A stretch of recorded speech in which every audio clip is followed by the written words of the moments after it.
मंच पर बुलाने की बारी है एक ऐसे व्यक्तित्व को, किसान परिवार के एक किसान पुत्र को, जिन्होंने इंदौर और हरदा में अध्ययन किया और एबीवीपी के संपर्क ने जिनके जीवन की दिशा को बदल कर रख दिया। भारतीय जनता पार्टी की तो पहचान ही कमल का फूल है, उसका जो चिन्ह है, चुनाव चिन्ह वो, तो इनका तो नामकरण ये बताता है कि ये तो बने ही भारतीय जनता पार्टी के लिए हैं। मंच पर आमंत्रित हैं मध्य प्रदेश शासन में किसान कल्याण एवं कृषि विकास मंत्री आदरणीय श्री कमल पटेल जी। जोरदार तालियों से स्वागत कीजिए कमल पटेल जी का। और मैं अपनी सहयोगी कीर्ति और प्रेरणा को कहूँगा कि आगे के पैनल की शुरुआत करें। हार्दिक, हम पैनल की शुरुआत करेंगे, लेकिन उससे पहले मैं चाहूँगी कि मोहित सिन्हा सर आप प्लीज़ मंच पर आएँ और सर का स्वागत करें। और स्वागत कुछ खास अंदाज में होना चाहिए, इसलिए तालियों में कमी नहीं होनी चाहिए। जग में जीवन श्रेष्ठ वही है जो फूलों सा मुस्काता और अपने गुण सौरभ से जग के कण कण को महकाता। तो आपका जीवन यूं ही महकता रहे, मुस्कुराता रहे इन फूलों की तरह, यही संदेश इन पुष्पगुच्छ के माध्यम से। ओवर टू यू प्रेरणा और कीर्ति। थैंक यू, बहुत स्वागत है सर। और इस पैनल की शुरुआत भी एक अच्छी बात से करेंगे, क्योंकि अब जो केंद्र सरकार ने मांग मानी है मध्य प्रदेश सरकार की और मूंग की जो लिमिट बढ़ा दी है, उसको लेकर सबसे पहले सर आपको बधाई। और सवाल भी मेरा वही है कि उससे किसानों को कितना फायदा मिलेगा। माननीय प्रधानमंत्री नरेंद्र मोदी जी का संकल्प है कि जो किसानों की खेती घाटे की थी उसको लाभ का धंधा बनाया जाए और 2022 तक किसान की आय दोगुना हो। और मैं कृषि मंत्री बाद में हूँ, पहले किसान हूँ। मुझे बहुत संतोष और गर्व है कि माननीय प्रधानमंत्री नरेंद्र मोदी जी का संकल्प पूरे देश में अगर किसान की आय दोगुना करना 22 तक का लक्ष्य पूरा किया है, तो वो है मध्य प्रदेश मुख्यमंत्री शिवराज जी के नेतृत्व में हमने किया है। हमने चना, सरसों, मसूर जो फरवरी में फसल आ जाती है लेकिन मई में खरीदी जाती थी, और 86% किसान छोटा है। 1,04,000 किसान है मध्य प्रदेश में, जिसमें 86 लाख किसान 10 एकड़ के अंदर है, 76,35,000 किसान 5 एकड़ के अंदर है। वो किसान औने पौने माह में बेच देता था, घाटे की खेती करता था। मैंने मंत्री बनते से सबसे पहले भारत सरकार से, क्योंकि गेहूं के पहले चना, सरसों, मसूर आता है, गेहूं 2,000 रुपये कुंटल का, चना, सरसों, मसूर 5,000 रुपये से ऊपर है, तो मार्च में खरीदी शुरू की। और उसके कारण, और जो 25 कुंटल एक दिन में खरीदते थे वो 40 कुंटल कराया, अनलिमिटेड कराया। दूसरा, 1 हेक्टेयर में कमलनाथ जी छिंदवाड़ा में तो 19 कुंटल चना खरीदते थे पूरे प्रदेश में, अकेले छिंदवाड़ा में, वो प्रदेश में 15। और सरसों 20 कुंटल होता है। हमारे प्रदेश अध्यक्ष बैठे हैं बीडी शर्मा जी, भिंड मुरैना से आते, सबसे अधिक सरसों भिंड मुरैना में होता है। 1 हेक्टेयर में 20 कुंटल से ऊपर होता है, लेकिन 13 कुंटल खरीद रहे थे। हमने उसको 20-20 कुंटल किया, और उसके कारण समर्थन मूल्य पर मार्च में जब माल आने लगा तो व्यापारी को माल नहीं मिला, तो उद्योगों को सप्लाई नहीं हुआ, उद्योग बंद होने की कगार पे आए। तो जो MSP से 1,500 रुपये, 1,000 रुपये नीचे बिक रहा था, वो 1,500 रुपये ऊपर हो गया। और उससे किसानों को 10,000 करोड़ रुपया मध्य प्रदेश में हमने पहली बार ज़्यादा दिलाकर प्रधानमंत्री जी का सपना साकार किया। यह देश के इतिहास में पहली बार हुई। सर, बाढ़ और बारिश को लेकर के बात करेंगे, क्योंकि जो ताज़ा हालात बने हैं बाढ़ के बाद, बारिश के बाद, उससे कहीं ना कहीं बहुत ज़्यादा नुकसान किसानों को पहुंचा है। आस लगा करके किसान लगातार सरकार की ओर देख रहे हैं कि कब तक मदद पहुंचेगी। और अगर हम बात करें विदिशा की, तो वहाँ पर अभी मदद पहुँचना शुरू भी हो चुकी है, लेकिन बाकी किसानों के लिए कब तक? निश्चित रूप से अतिवृष्टि से, लगातार बारिश से, बाढ़ से किसानों की फसलें खराब हुई है। कई जगह मवेशियों को नुकसान हुआ है, मकानों को भी नुकसान हुआ है। लेकिन ये भारतीय जनता पार्टी की सरकार गांव, गरीब और किसानों की सरकार है। मैं आपको बताना चाहूँगा, कुछ इतिहास में ले जाऊँगा। 2003 में जब भारतीय जनता पार्टी की सरकार बनी, मैं 93 से विधायक हूँ। हमने कांग्रेस की सरकार में विपक्ष में 10 साल हर बार विधानसभा में प्रश्न करते थे कि जो RBC है, राजस्व परिपत्र 6/4, जिसमें अगर प्राकृतिक आपदा आती है तो किसान को फसल की क्षति हो, या उसके मवेशी की हो, या उसके मकान की हो, या उसके कृषि उपकरण की नुकसान होता है, तो RBC 6/4 में राहत दी जाती है। लेकिन वही अंग्रेजों के समय की जो RBC थी, उसमें 50 साल कांग्रेस ने शासन किया, लेकिन उसमें एक शब्द भी परिवर्तन नहीं किया। इसलिए 40 रुपये, 80 रुपये से ज़्यादा कभी नहीं मिलते थे। जब मुख्यमंत्री बने शिवराज जी, मुझे राजस्व मंत्री का दायित्व मिला, जो कि मैं किसान हूँ, मुझे पता है कि किसानों को क्या तकलीफ है। तो पहली बार मैंने माननीय मुख्यमंत्री जी का विश्वास दिलाकर और RBC में परिवर्तन कराया। जहाँ 5 करोड़ पूरे मध्य प्रदेश में कभी नहीं मिले कांग्रेस के शासन में एक साल में, भारतीय जनता पार्टी ने आरबीसी में परिवर्तन किया, हमने 5,000 करोड़ रुपए हर साल मिल रहे हैं। कहाँ 5 करोड़ और कहाँ 5,000 करोड़। इसी प्रकार बीमा, कांग्रेस की 50 साल सरकार रही, किसानों की फसल खराब होने पे बीमा का कोई सुरक्षा कवच नहीं था। पहली बार जब अटल बिहारी वाजपेयी जी प्रधानमंत्री बने केंद्र में, उन्होंने प्रधानमंत्री फसल बीमा योजना लाए, किसान क्रेडिट कार्ड योजना लाए। उसके कारण किसान की आज खेती बची हुई, नहीं तो कांग्रेस की सरकार रहती तो अब तक मजदूर हो जाते। और किसानों को हम 9,000 करोड़ से अधिक बीमा दे रहे हैं। 15 महीने कांग्रेस की सरकार रही, कमलनाथ जी कांग्रेस के नेता कांग्रेस किसान की बात करते हैं, किसानों का कर्ज माफ करने का कहा था 10 दिन में करेंगे, लेकिन नहीं किया। और 1 रुपया प्रीमियम नहीं दिया भरा, 1 रुपया बीमा नहीं मिला 15 महीने में। बीमा नहीं दिया अलग बात, लेकिन जो बीमा होता है इसके अलावा फाइनेंस का 100% जितना केसीसी होता है उसका पूरा बीमा होता है। इनको प्रीमियम ना जमा करना पड़े प्रदेश सरकार को कांग्रेस की, इसलिए उन्होंने इसके अलावा फाइनेंस का 75% कर दिया, लेकिन फिर भी प्रीमियम जमा नहीं किया। माननीय मुख्यमंत्री शिवराज जी आए, अभी सरकार आई हमारी 2.25 साल 2.5 साल पहले, 1 सप्ताह के अंदर 3,000 करोड़ प्रीमियम प्रदेश सरकार जो कांग्रेस की सरकार ने नहीं किया था हमने जमा किया, और किसानों को 9,226 करोड़ हमने बीमा दिया। और इस बार 2 साल के अंदर हमने 16-17 हज़ार करोड़ से अगर किसानों को बीमा दिलाया। उसके अलावा 2,15,000 किसान ऐसे थे जिनको बैंक में प्रीमियम कट गया, लेकिन बीमा कंपनी में जमा नहीं किया, इसलिए बीमा नहीं मिला। हमने 3 बार बैठकें की और 3 बार हमने पोर्टल खुलवा के भारत सरकार से बीमा कंपनी से 2,15,000 किसानों को 550 करोड़ बीमा दिलाया। सर, ये तो हो गई फायदे की बात कि किसानों को कितना फायदा पहुंचा है। एक और बात पर मैं ध्यान आपका खींचना चाहूँगी। मंदसौर, देवास, धार, ये तमाम ऐसे क्षेत्र हैं, लहसुन की पैदावार बहुत होती है, लेकिन अभी उनको सही दाम नहीं मिल पा रहा है और बहुत परेशान है। प्रदर्शन भी किया बहुत, लहसुन अपनी खुद ही की फसल को बर्बाद कर रहे थे किसान।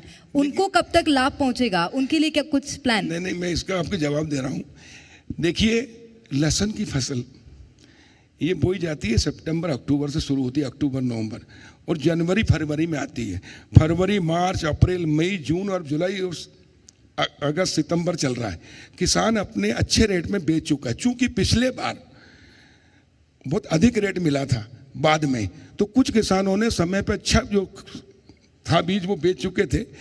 जो थोड़ा बचा है उसको रेट नहीं मिल पाया, लेकिन जो अभी कम भाव है वो उस रेट का है जो बहुत ही छोटा और बहुत उसमें कीड़े पड़ गए जिसके कारण। लेकिन अभी भी जो अच्छा लहसुन है उसके भाव 6,000 से 6500 तक है, रख लो।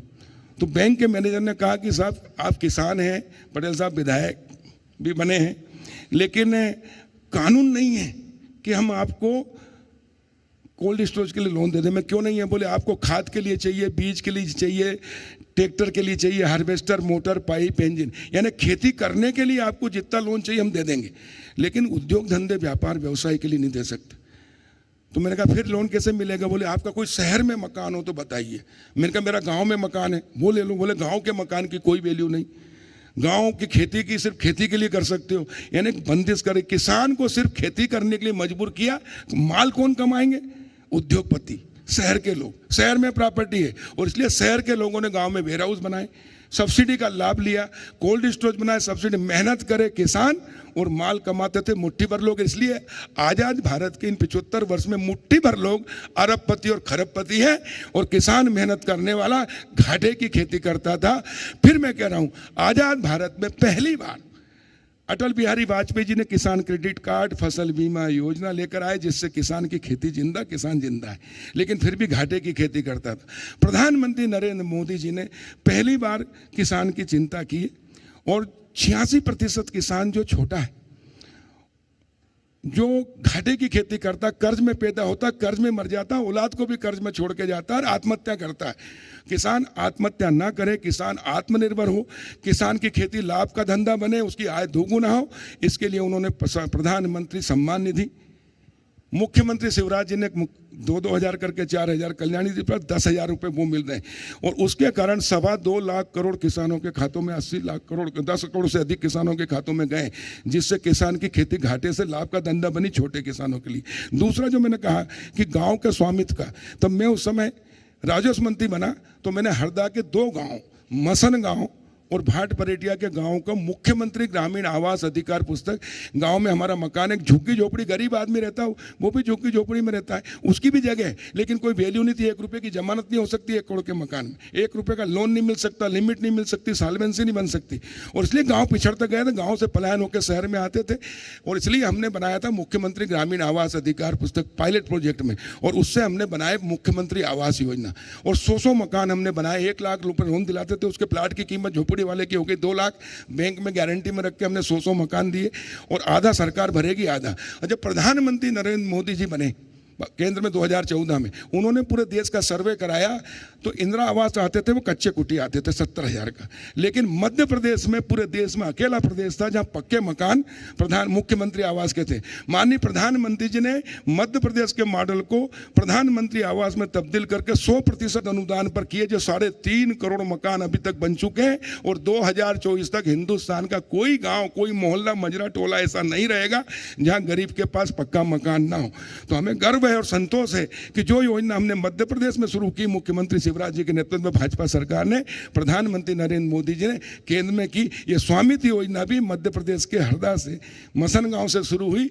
देश का पहला गांव आर्थिक रूप से आजाद हुआ मसन गांव का, देश का पहला किसान जिसको 20 लाख रुपए की सहायता मिली। एक उदाहरण और देना चाहूंगा, आबादी में हम रहते हैं गाँव, हमारे 6.5 लाख गाँव आबादी में, 1 लाख का हो या 100 करोड़ की प्रॉपर्टी, कोई वैल्यू नहीं, कुछ नहीं मिलता था मुआवजा। अब क्योंकि मालिक नहीं है, रहते हमारे बाप दादा के ज़माने से रहते आए, लेकिन दस्तावेज नहीं थे, हमने दस्तावेज देना शुरू किया। जब स्वामित्व योजना प्रधानमंत्री जी लाए तो सबसे पहले हरदा जिला देश का पहला जिला बना जो 100% हमने आबादी का मालिकाना दिया। 57,668 लोग रहते हैं 402 गांव में, हमने 100% देश का पहला जिला बनाया। एक अपगांव कला गांव है, वहाँ राम भरोस विश्वकर्मा है, वो अपगांव कला रोड पे उसका मकान था। बैतूल हरदा इंदौर, छिंदवाड़ा बैतूल हरदा इंदौर नेशनल हाईवे बना, उसमें उसका मकान का आबादी का मालिकाना हक वाला नहीं था, इसलिए उसको 1 रुपया भी लोन नहीं मिला। जब मैं गांव में गया, वो रोने लगा कि भैया मैं तो रोड पे आ गया, मुझे 1 रुपया नहीं मिला, जबकि मेरे बाप दादा के ज़माने से रहता था, मेरा मकान, मेरा कुआं, तो मुझे प्रधानमंत्री आवास दिला दो 1.5 लाख का, ताकि मैं उसमें रह सकूँ। जब मैंने अधिकारियों को पूछा तो उन्होंने कहा साहब ये आबादी का मालिकाना हक नहीं होने से इनको, इनके नाम पे नहीं, तो कैसे इनको मुआवजा दें। तो मैंने तत्काल स्वामित्व योजना में ड्रोन बुलवा के वहाँ सर्वे कराया, तो उनको 20 लाख रुपए मुआवजा मिला। जो 1.5 लाख मांग रहा था उनको 20 लाख मिला। यह है स्वामित्व योजना का लाभ। अब हमारे गाँव, जो एक गाँव जिसमें 200 मकान है, 500 मकान है, 1000 मकान है, उनकी वैल्यू 100 करोड़ है, लेकिन 1 रुपये का लोन नहीं मिलता, 1 रुपये की जमानत नहीं होती, लेकिन अब मिलेगा। इससे अब गांव के विकास के द्वार खुलेंगे। जैसा शहर की प्रॉपर्टी की वैल्यू थी, ऐसे अब गांव की प्रॉपर्टी की वैल्यू होगी। अब बैंक के गांव में खेती के अलावा मकान बनाने के लिए, दुकान के लिए, व्यवसाय के लिए, उद्योग धंधे के लिए भी लोन देगी। तब गाँव वालों को भी 50%, 45%, 40%, 33% जो अनुदान मिलता सरकार से, उसका लाभ मिलेगा। तो हमारे गाँव के किसान के बेटे अब सिर्फ खेती नहीं करेंगे, बल्कि खेती के साथ व्यापार, व्यवसाय, उद्योग भी लगा सकेंगे, सब्सिडी का लाभ भी लेंगे। और जैसा उदाहरण दे रहा हूं, अब मैं किसान हूं, मैं आलू पैदा करता हूं, आलू बेचता हूं 5 रुपए किलो, और आलू की चिप्स मेरे ही बच्चे के लिए मैं खरीद रहा हूं 500 रुपए किलो। अभी 10 ग्राम का पाउच जो मिलता है ना, वो 5 रुपए का मिलता है। मेहनत मैं करता हूं, और माल कौन कमाते हैं? शहर के लोग, उद्योगपति, बड़ी बड़ी बहुराष्ट्रीय कंपनियां। लेकिन अब प्रधानमंत्री नरेंद्र मोदी जी ने कृषि अधोसंरचना विकास fund AIF, agriculture infrastructure fund के लिए 1 लाख करोड़ दिया है। उस 1 लाख करोड़ में 3% ब्याज की छूट है, और बाकी सब्सिडियां उद्योग के लिए जो मिलती है शहरों में, वो अब गाँव में मिलेगी। तो एक किसान के नाते मैं खेती भी करूँगा, और उसके बाद में आलू की चिप्स की फैक्ट्री भी लगाऊंगा। तो जो 500 रुपये किलो में मैं 200 रुपये किलो में बेचूंगा, तो भी मेरे गांव के मजदूरों को 12 महीना मजदूरी मिलेगी, तो पलायन रुकेगा, गांव के लोगों को 2 हाथ को काम मिलेगा। और मेरा बेटा एक खेती करेगा तो दूसरा व्यापार उद्योग लगाएगा, और गांव भी आत्मनिर्भर होंगे, बेरोजगारी दूर होगी। जो मुट्ठी भर लोग कमाते थे वो अब सारे लोग कमाएंगे। जो मुट्ठी भर लोग शासन की योजनाओं के सब्सिडी का लाभ लेते थे, वो अब अधिकांश लोग लेंगे। तब जाकर इस देश से गरीबी भी हटेगी, बेरोजगारी भी हटेगी, भुखमरी भी हटेगी, और भारत आत्मनिर्भर बनेगा, गांव आत्मनिर्भर बनेगा, और भारत सोने की चिड़िया बनेगा, और 21 सदी भारत की सदी बनेगी प्रधानमंत्री नरेंद्र मोदी जी के नेतृत्व में। ये है प्रधानमंत्री जी का आत्मनिर्भर भारत, और गाँव की, किसान की, गरीब की चिंता करना उसका परिणाम है। जो काम 60 साल में नहीं हुआ वो 7 साल में हुआ जी। एक बार जोरदार तालियां, क्योंकि एक ऐसा प्रयास जिससे हर किसान आर्थिक रूप से मजबूत बनने जा रहा है। कीर्ति, बहुत ज़्यादा अच्छा विवरण दिया है। कोई और सवाल है क्या? कुल सवाल मेरा ये है कि कर्ज माफी के भरोसे 2023 में कांग्रेस राह देख रही है अपनी, क्या कहना चाहेंगे? देखिए, कांग्रेस ने 60 साल राज किया, इस देश को एक शौचालय नहीं दिया, एक पक्का मकान नहीं दिया, एक गिलास शुद्ध पेयजल की व्यवस्था नहीं की, गांव में कहीं 1 किलोमीटर सड़क नहीं बनाई, कुछ भी नहीं किया। और 7 साल में प्रधानमंत्री नरेंद्र मोदी जी के नेतृत्व में लाखों करोड़ों शौचालय बनाकर मातृशक्ति को सम्मान दिया, करोड़ों मकान बनाकर गरीबों को आशियाना दिया, पक्का मकान, और लाखों करोड़ों गैस टंकी चूल्हा देकर जो माताएं चूल्हा फूंक फूंक के आंखें खराब करती थी वो मिला। अब देश के अच्छे दिन आए और इसलिए 2023 और 24 में कांग्रेस का सफाया होगा। कर्ज माफी करें, कुछ भी करें, देखिए धोखा देकर आप एक बार जीत सकते हो, दोबारा कभी नहीं। कांग्रेस ने छल किया किसानों से, महिलाओं से, बुजुर्गों से, यहाँ तक कि दिव्यांग और विधवाओं से कि 1000 पेंशन करेंगे, और युवाओं से कहा था कि रोजगार देंगे, नहीं तो बेरोजगारी भत्ता देंगे ढोर चराने वालों को भी। और इसलिए किसी को कुछ नहीं किया 15 महीने में, इसलिए जनता का विश्वास कांग्रेस पर से, कांग्रेस के नेता पर से उठ गया। कमलनाथ जी ने एक काम जरूर किया, छिंदवाड़ा में ढोर चराने की ट्रेनिंग का स्कूल खोला और बैंड बजाने का। तो पूरे कांग्रेसी इकट्ठे होंगे, हम मध्य प्रदेश के छिंदवाड़ा जाएंगे, ढोर चराएंगे और बैंड बजाएंगे कमलनाथ जी के नेतृत्व में। इसके अलावा नकार दिया जनता ने प्रदेश की।